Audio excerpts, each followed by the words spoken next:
கெட்டு போகக்கூடாதுன்னு சேர்க்கக்கூடிய ஒரு பொருள் இன்னொரு கண்ட்ரியில் வந்து அது நேரடியாக புற்றுநோய் உருவாக்கும்னு சொல்கிறான். ஆனால் அதை இன்றைக்கும் நம்ம சாப்பிட்ற அத்தனை உணவுலையும் இருக்குது. ரொம்ப சாதாரணமாக சாம்பார் பொடி டக்குன்னு கடையில் கிடைக்குது. சாம்பார் ரெடி மிக்ஸ் அப்படின்னு வாங்குகிறோம். அந்த ரெடி மிக்ஸ் என்ன அப்படியே அதில் ஒன்றும் இல்லாமல் இவங்க என்ன பண்ணுறாங்கன்னா அந்த ரெடி மிக்ஸில் சோடியம் பென்சோவேட் இருக்கும். இந்த சோடியம் பென்சோவேட் 0.1% சேரு அப்படிம்பா. நிச்சயமாக யாரும் 0.1 சேர்க்க மாட்டோம், கூட தான் சேர்ப்பாங்க. ஏன்னா வணிகம் எப்பொழுது ஜெயிக்கும் அப்படின்னா ஷெல்ஃப் லைஃப் எவ்வளோ கூடுதோ அப்போ தான் ஜெயிக்கும்.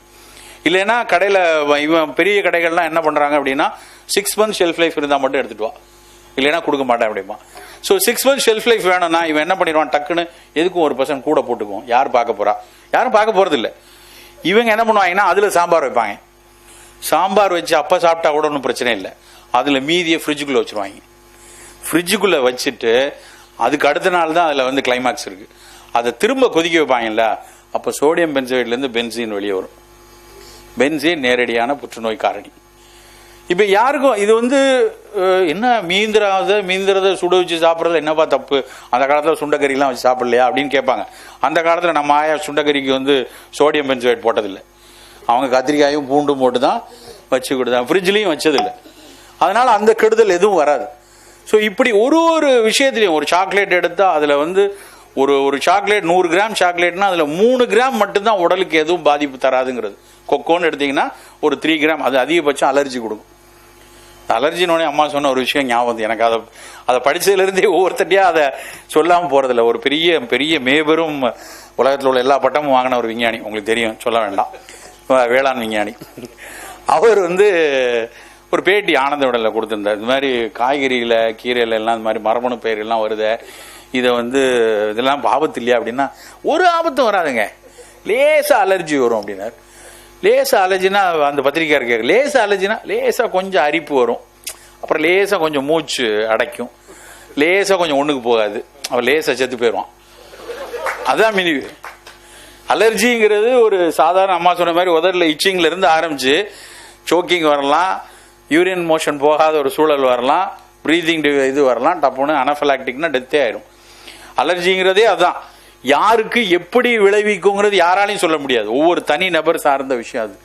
அப்போ அதுக்கு அலர்ஜி உருவாக்கக்கூடிய பொருளை அவாய்ட் பண்றதான புத்திசாலித்தனம். அப்புறம் இன்னொரு அந்த வேலைக்காரன் படத்துல ஒரு இது அதுவும் கட் ஆயிடுச்சு. யாரோ ஒருத்தருக்கு தானே பிரச்சனை வரும் அப்படிங்கிறது அவங்களோட வாதம். யாரோ 0.1% வந்தா என்ன, அந்த 0.1% இங்க இருக்கல யாருன்னு தெரியாத வரைக்கும் நம்ம எல்லாருமே ஆபத்துல தானே இருக்கோம். அதுதான் பிரச்சனை. 1% தான் ஆபத்து அப்படின்னா அந்த இங்க இருக்கிற ஒரு 50 பேர்ல அந்த 1% யாருன்னு தெரியாத வரைக்கும் நம்ம 50% ஆபத்து தான். இப்படியான சூழல்ல தான் நம்ம உணவு அப்படியே ஒவ்வொரு இடத்துக்குள்ளேயும் வந்து கொண்டே இருக்கிறது. அது ஒரு சாதாரண காய்கறியில சேர்க்கக்கூடிய விஷயமா இருக்கட்டும், காய்கறியில தெளிக்கக்கூடிய பூச்சிக்கொல்லி இதா இருக்கட்டும், உணவு உற்பத்தியில ஒரு பக்கம் இந்த மாதிரி கிளைபோசேட், ஆர்கனோபாஸ்பரஸ் ரெசிடியூஸ், அது மாதிரி நேரடியா அது பூச்சியும் புழுவையும் பிரச்சனை பண்ணுது, பூமியை பிரச்சனை பண்ணுது, காய்கறியை பிரச்சனை பண்ணுது. அப்படி இன்னொரு பக்கம் இந்த மாதிரி ப்ராசஸ்டு ஃபுட், அந்த ப்ராசஸ்டு ஃபுட்டில் இந்த ஃபிளேக்ஸ், பீஸா, பர்கர் எதை வேணாலும் எடுத்துங்க, சிப்ஸ், எதையுமே இது நல்லதுன்னு ஒன்றும் சொல்ல முடியாத அளவுக்கு அத்தனை விஷயங்கள்லையும் ஒன்று சுவையூட்டி, இல்லைன்னா மனம் கொடுக்கணுங்கிறதுக்காக, இல்லைன்னா அதனுடைய வடிவம், நம்ம பிள்ளைங்களுக்கு சில வடிவங்கள் பிடிக்குங்கிறதுக்காக ஒவ்வொரு வடிவங்கள்ல வருது. அந்த வடிவத்தை கொண்டு வர்றதுக்காக அதுக்கு சேர்க்கக்கூடிய பொருள். அப்புறம் அது நான் ஹைட்ரோஸ்கோபிக்கா வெளியே இருந்து வாட்டரை வந்து அப்சார்ப் பண்ணிடக்கூடாது, அதுக்கு சேர்க்கக்கூடிய பொருள். அப்புறம் அதில் உள்ள பேக்கிங், அந்த பேக்கிங்க்கு உள்பக்கம் எல்லாம் பிளாஸ்டிசைசஸ் இருக்கு. இந்த பிளாஸ்டிசைசஸ் வந்து எப்படி, அதாவது ஒரு விஷயத்த மக்கள் புரிந்து கொள்ள மாட்டாங்க. அதாவது உலகத்தில், அதாவது சுவிட்சர்லாந்தில் பிராண்டுன்னு சொல்றாங்க இல்லையா, பிராண்டுங்கிறது எப்படி மைண்ட்ல வருதுன்னா, சுவிஸ் உலகத்திலேயே உணவுப் பொருட்களுக்கான ஒரு பெரிய விஷயம்.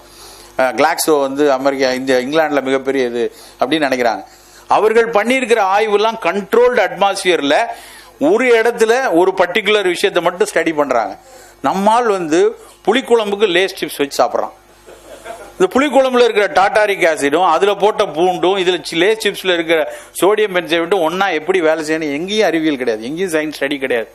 அப்படிங்கும்போது ஒரு பண்பாடு ரீதியா, ஒரு ஜியாகிரபிக்கல் ஏரியா ரீதியான ஒரு மக்கள் பழக்கத்துக்கு ஏற்ற மாதிரி அவங்களுடைய உணவு வேறுபட்டு இருக்கும்போது இந்த மாதிரியான குப்பை உணவுகள் எப்படி குப்பையா இருக்குமா, அது நச்சா இருக்குமாங்கிறது மிகப்பெரிய ஒரு கேள்வி. அந்த கேள்விக்கு நாம வந்து இது மாதிரியான வெகுஜன ஊடகங்கள் கண்டிப்பா அதை வந்து மக்கள் மத்தியில அந்த எடுத்து போய் அந்த விவாதத்தை துவங்கி வைக்கணும். அந்த விவாதத்தை இந்த வேலைக்காரன் படம் நிச்சயமாக துவங்கி வைத்திருப்பதாகத்தான் நான் கருதுகிறேன். அனைவருக்கும் நன்றி. திரைப்பட குழுவினர் அனைவருக்கும் வாழ்த்துக்கள். நன்றி.